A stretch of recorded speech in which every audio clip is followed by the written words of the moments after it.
नमस्कार. ॲस्ट्रो स्टारमध्ये मी धनश्री कुलकर्णी आपणा सर्वांचं स्वागत करते.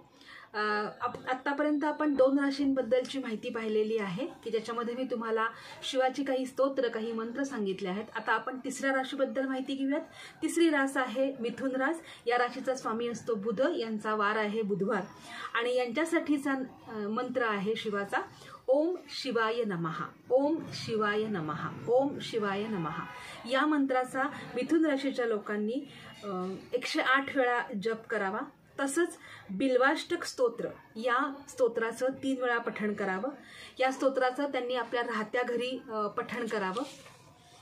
1 वर्षात 6 एकादशांना हिरवे मूग म्हणजे हिरव्या मुगाचं जे आहे ते 1/2 किलो दान मिथुन राशीच्या लोकांनी करावं.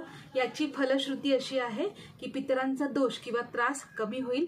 हे जे स्तोत्र सांगितलं आहे बिल्वाष्टक स्तोत्र, हे स्तोत्र मिथुन राशीच्या लोकांनी दर बुधवारी किंवा एकादशी तिथीला पठण करावे. माहिती आवडली असल्यास माझ्या चॅनलला लाईक, शेअर आणि कमेंट करायला विसरू नका. भेटूयात पुढच्या भागामध्ये. धन्यवाद.